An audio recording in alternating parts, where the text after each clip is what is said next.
আসসালামু আলাইকুম। আমাদের এই প্রশ্নটা হলো 1.34 ইন্টু 10⁻⁻4 কেজি ভর এবং 4.4 ইন্টু 10⁻³ মিটার ব্যাস বিশিষ্ট একটি কাচের ball 0.943 into 10⁻⁻4 kg per metre cube ঘনত্ব বিশিষ্ট তেলের মধ্য দিয়ে সুষম বেগে 6.4 সেকেন্ড সময়ে 0.381 মিটার নিচে পড়ে। তেলের সান্দ্রতার সহগের মান কত? এটার মান আমাদের বের করতে বলা হয়েছে। তো আমাদের যা যা দেওয়া আছে এগুলো একটু তুলে নেই। দেওয়া আছে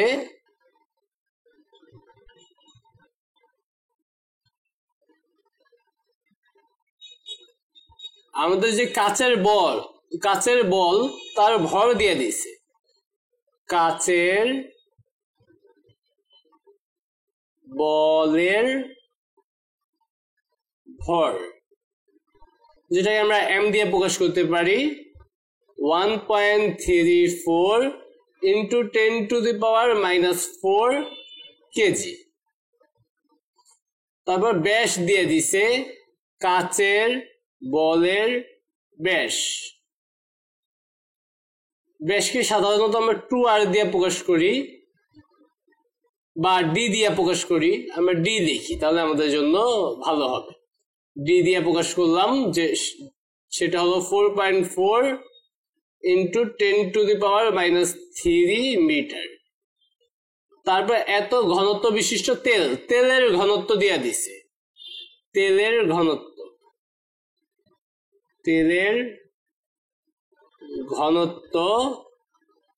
ঘনত্ব দিয়ে দিছে আমাদের।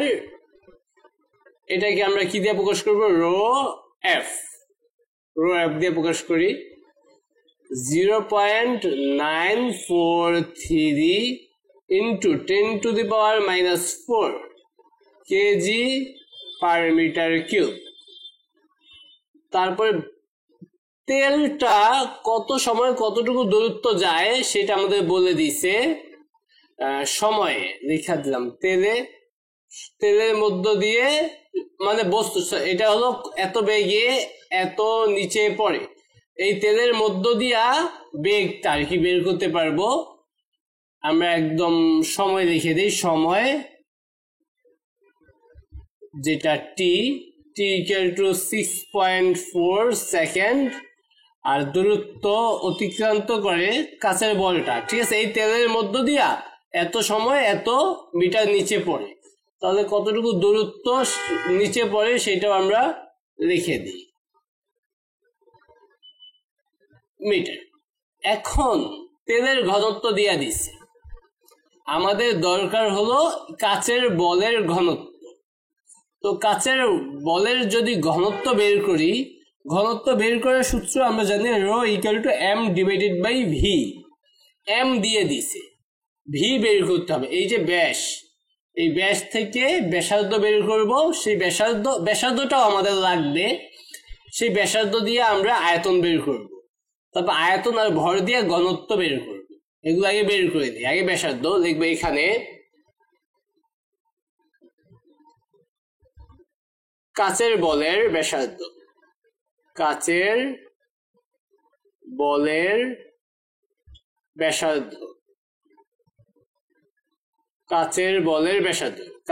ব্যাসার্ধকে আমরা আর বলবো। আর ইকুয়াল টু কি হবে? d/2। ব্যাসকে 2 দিয়ে ভাগ করলে আমরা কি পাই? ব্যাসার্ধ পাই। তো এখানে d এর মানটা আমরা দেওয়া আছে 4.4 into 10⁻³ metre by 2।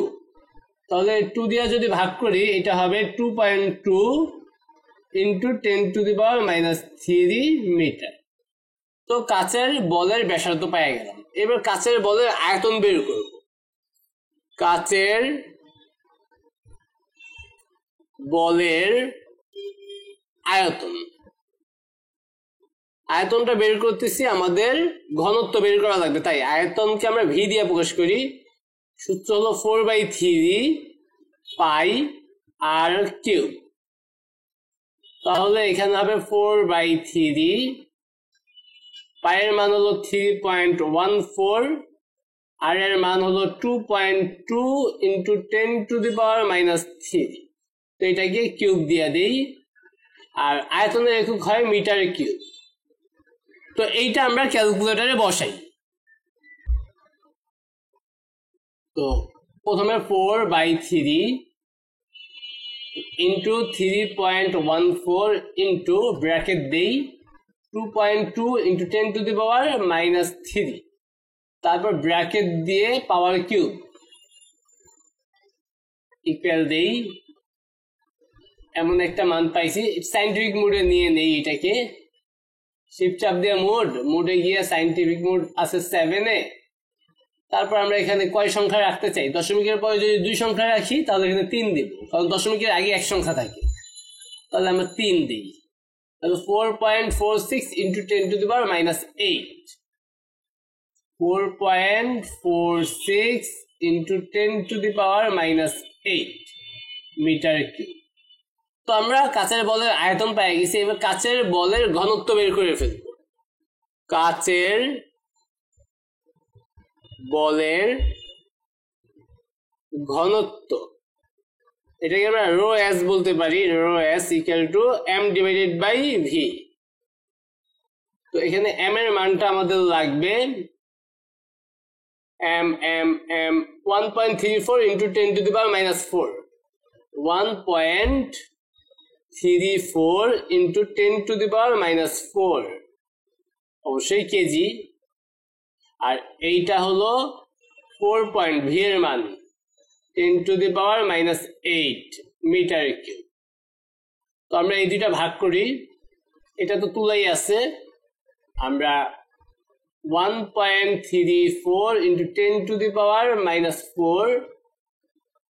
Divided by answer 3.01 into 10⁻³ 3.01 into 10⁻³ kg metre cube per metre cube তাহলে কাচের বলের ঘনত্ব আমরা বের করে ফেলছি ব্যাসার্ধ বের করে ফেলছি আর কি লাগবে বেগ লাগবে বেগ এটা যে তেলের মধ্যে দিয়ে কত বেগে গেছে সেটা বের করব দেখব বেগ কাচের বলের বেগ কাচের বলের বা আমরা প্রান্ত বেগ বলতে পারি এই যে তেলের মধ্যে দিয়ে যে বেগ সেটাকে বলা হয় প্রান্ত বেগ v ইকুয়াল টু আমরা জানি s/t যতটুকু দূরত্ব অতিক্রম করছে 1 সেকেন্ড আর কি তো দূরত্ব আছে হলো 0.318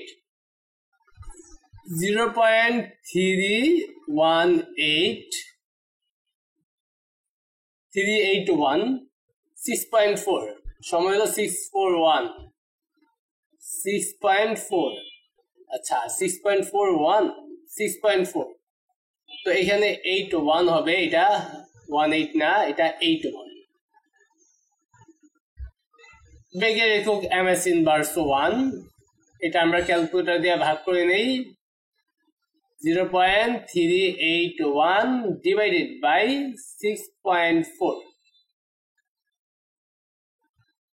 এটা 10⁻² তো বা এভাবেই লিখতে পারি 5.95 ইন্টু 10⁻², 5.95 ইন্টু 10⁻²,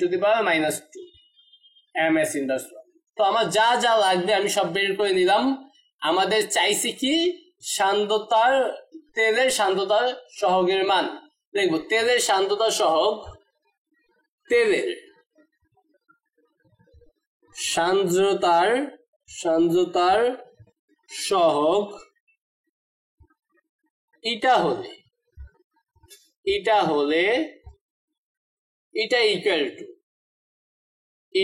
ইকুয়াল টু আমাদের সূত্রটা কি ছিল, 2r² rho s minus rho f into g divided by 9v। এই সূত্রটা আমাদের অবশ্যই কি জানা থাকা লাগবে। এবার আমরা মানগুলো বসাই দিব, বড় করে দেই 2, এখানে ব্যাসার্ধের মান r কত পাইছিলাম 2.2 into 10⁻³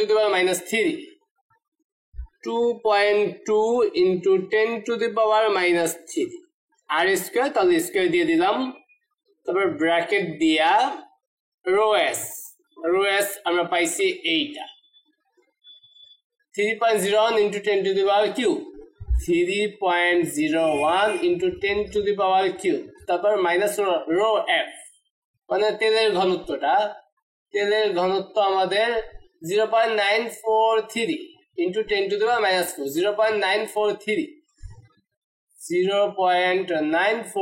0.943 into 10 to the power minus 4।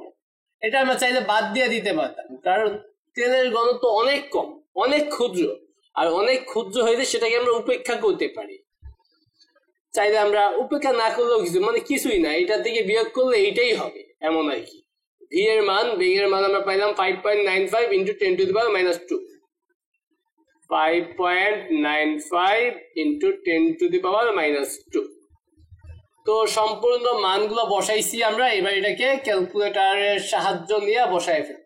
আগে ভগ্নাংশ দিলাম, তারপর 2 ইন্টু ব্র্যাকেট দিয়া 2.2 into 10 to the power minus 3 bracket close করে স্কোয়ার, তারপর ইন্টু যোগ দিয়ে ফেলছি, ইন্টু আবার ব্র্যাকেট দিব 3.01 into 10 to the power 3 minus দিব 0.943 into 10 to the power minus 4 bracket close করব, ইন্টু দিব 9.8, আর নিচে আছে হলো 9 into 5.95 into 10 to the power minus 2 সব বসাই দিছি, ইকুয়াল দিয়ে দেই।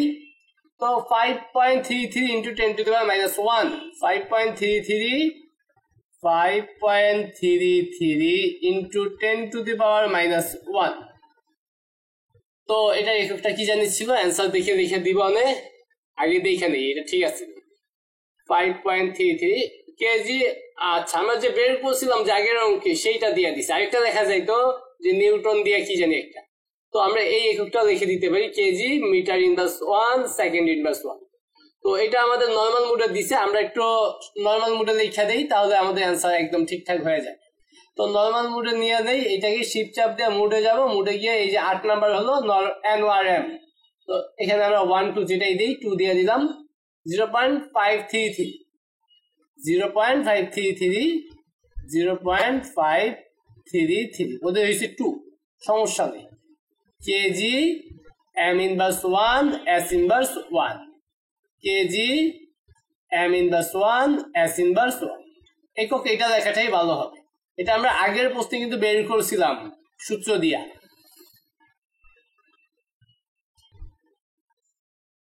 আমাদের এই প্রশ্নটা হলো, একটি বৃষ্টির ফোঁটা 30 ms ইনভার্স 1 প্রান্তিক বেগে বায়ুর মধ্য দিয়ে পড়ছে, পানির ঘনত্ব দিয়ে দিছে, পানির সাপেক্ষে বায়ুর ঘনত্ব দিয়ে দিছে, বায়ুর সান্দ্রতার গুণাঙ্ক যদি এত একক হয়, সান্দ্রতার গুণাঙ্ক দিয়ে দিছে আর কি, বৃষ্টির ফোঁটাটির ব্যাসার্ধ নির্ণয় করো। তো বৃষ্টির ফোঁটার ব্যাসার্ধ নির্ণয় করতে হবে। ওকে, তাহলে আমরা যেহেতু বায়ুর সান্দ্রতার গুণাঙ্ক দিয়ে দিচ্ছে, তাহলে বায়ুর যে ঘনত্ব, এটা কি আমরা বলবো রো এফ। ওকে, এখানে লিখবো দেওয়া আছে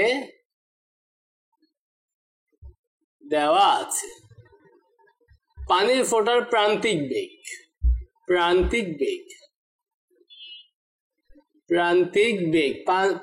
বেগকে আমরা বি দিয়ে প্রকাশ করি, সেটা দিয়ে দিছে 30 ms ইনভার্স 1। তারপর পানির ঘনত্ব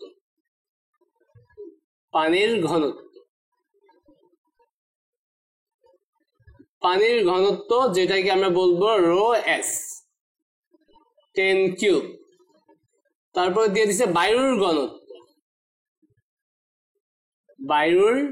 ঘনত্ব, মানে হালকাটাকে আমরা রো এফ বলি সবসময়, আর ভারীটাকে রো এস বলবো।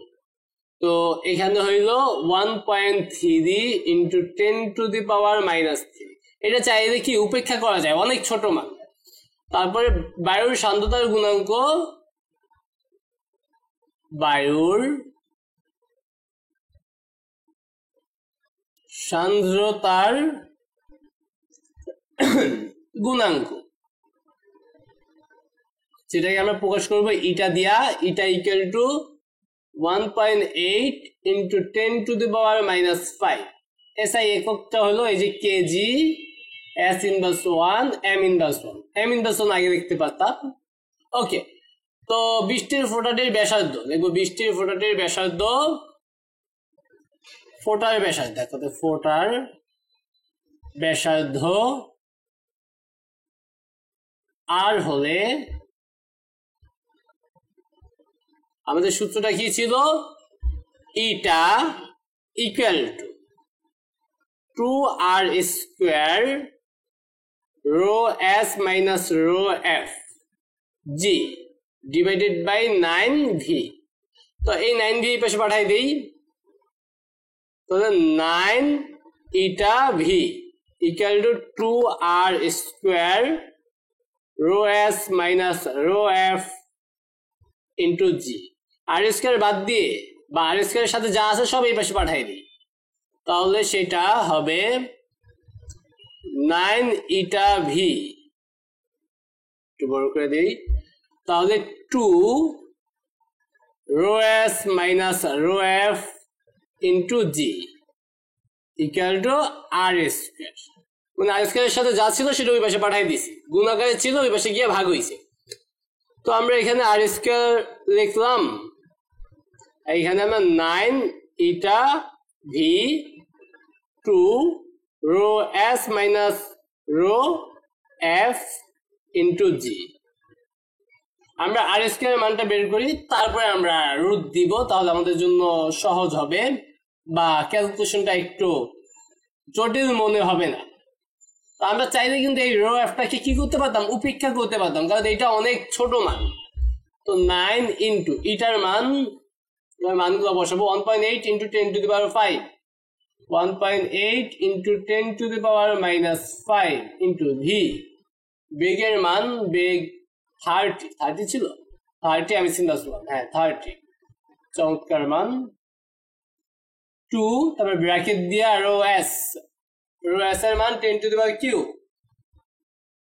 1000 মাইনাস, আর রো এফ হইল 1.3 into 10 to the power -3, 1.3 into 10 to the power -3। চিন্তা করো, 1কে 1000 দিয়ে ভাগ করলে যা হবে ততটুকু, তাহলে কত ছোট। তো 1000 থেকে যদি তুমি 1-এর 1000 ভাগের 1 ভাগ বিয়োগ করো, তাহলে কি হইব? এই 1000ই হবে, মানে সামান্য কমবো, যেটা আমরা বাদ দিয়ে দিতে পারতাম। মানে এত ছোট যেটা, ওইটা আমার কোনো ঝামেলাই করবে না, কিছুই করবে না, না লিখলেও। আর এটা ক্যালকুলেটারে বসাই দেই। তো আমরা যেহেতু আমাদের দিয়ে দিচ্ছে, আমরা তুলে নিচ্ছি, আমরা বাদ আর না দিই, উপেক্ষা না করি। কিন্তু উপেক্ষা করলেও সমস্যা ছিল না। 2 ব্র্যাকেট দিয়া 10 টু দি পাওয়ার কিউ, তো 1 into 10 to the power Q লিখলাম, minus 1.3 into 10 to the power -3 bracket close into 9.8। অনেক ছোট মান পাইছি, সাইন্টিফিক মোডে নিয়ে নেই, শিফট চাপ দিয়ে মোডে গিয়ে 7 এ 3 দিয়ে দিই, তাহলে 2 সংখ্যা, দশমিকের পরে 2 সংখ্যা থাকবে, যেটা আদর্শ বলা যায়। 2.48 into 10 to the power -7, 2.48 into 10 to the power -7। এবার আমরা আরটাকে, আর এর সাথে যে স্কোয়ার আছে, স্কোয়ারটা ওই পাশে পাঠিয়ে দিই, তাহলে সেটা কি হয়ে যাবে? রুট হয়ে যাবে। 2.48 ইন্টু 10 টু দি পাওয়ার -7, এককটা হবে অবশ্যই মিটার। সুতরাং আর ইকুয়াল টু, তো এটাকে রুট ওভার অ্যান্সার দিয়ে দেই, root over answer 9.48 into 10 to the power -4, 4.98 into 10 to the power -4 metre. এটা হবে ব্যাসার্ধ। আমরা একটু চেক দেই, 4.98 into 10 to the power -4 metre, একদম পারফেক্ট মিলে গেছে। এটাই হবে আমাদের অ্যান্সার।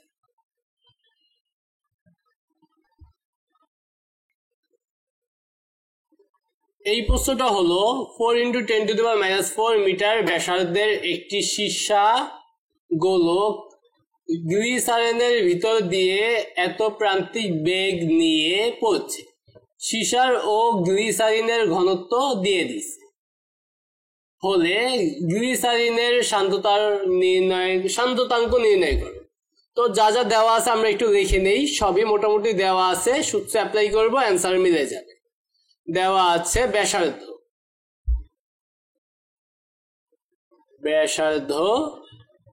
সীসার গোলকের ব্যাসার্ধ আর কি, আর ইকুয়াল টু 4 × 10⁻⁻4 মিটার। তারপর প্রান্ত বেগ দিয়ে দিছে, প্রান্ত বেগকে আমরা ভি দিয়ে প্রকাশ করি, V equal two 6.5 × 10⁻³ ms inverse 1। তারপর সীসা ও গ্লিসারিনের ঘনত্ব দিয়ে দিছে, দেখবো সীসার ঘনত্ব।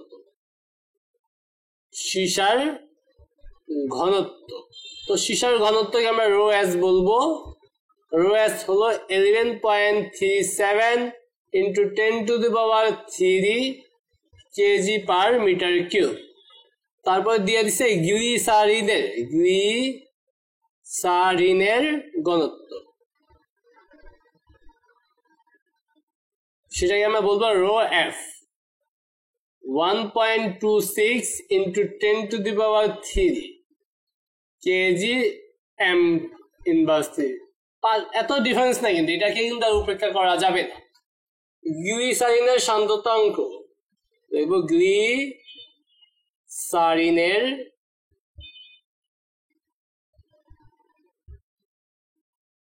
সান্দ্রতাঙ্ক এটা হলে এটা equal to 2r² rho s minus rho F into G divided by 9v। এবার মান বসাই দিব, 2 আর এর মান হইল 4 × 10⁻⁻4, 4 × 10⁻⁻4 এটা স্কোয়ার। তারপর রো এস 11.37 × 10⁻³ তো মাইনাস রো এফ 1.26 × 10⁻³ ইন্টু জি এর মান 9.8। তারপর 9 ভি এর মান হইল, ভি বেগ 6.5 × 10⁻³ 6.5 × 10⁻³ তো এটাকে আমরা ক্যালকুলেটরের সাহায্য নিয়ে মানগুলো বসাই দিব। 2 ইন্টু ব্র্যাকেট দিয়ে, যেহেতু এটা স্কয়ার আছে এই জন্য ব্র্যাকেট দিব, 2 × 10⁻⁻4 ব্র্যাকেট ক্লোজ করে স্কয়ার, তারপর ইন্টু দিয়ে ব্র্যাকেট দিব 11.37 × 10⁻³ তারপর মাইনাস 1.26 10⁻³ ব্র্যাকেট ক্লোজ ইন্টু 9.8, আর নিচে হবে আমাদের 9 × 6.5 × 10⁻³ সব বসাইলাম। এবার ইকুয়াল দিয়ে দেই, -1 যেহেতু, তাহলে এটাকে দেখা যাবে 0.542, বা যদি নর্মাল মোডে নাও শিফট চাপ দিয়া মোডে গিয়া 8 এ গিয়া 2 দিয়ে দাও, 0.541, 1 এর পরে 9 তাহলে 0.542 kg/m−1 s−1। আমরা একটু অ্যান্সারটা চেক দিয়ে দেই, সান্দ্রতাঙ্কের 0.542 এই এখানে আবার দেখছে নিউটন সেকেন্ড m−2। তুমি এইভাবেও লিখতে পারো অথবা এইভাবেও এককটা দিতে পারো, যেভাবে দেওয়ার ইচ্ছা তুমি দিয়ে নিতে পারো।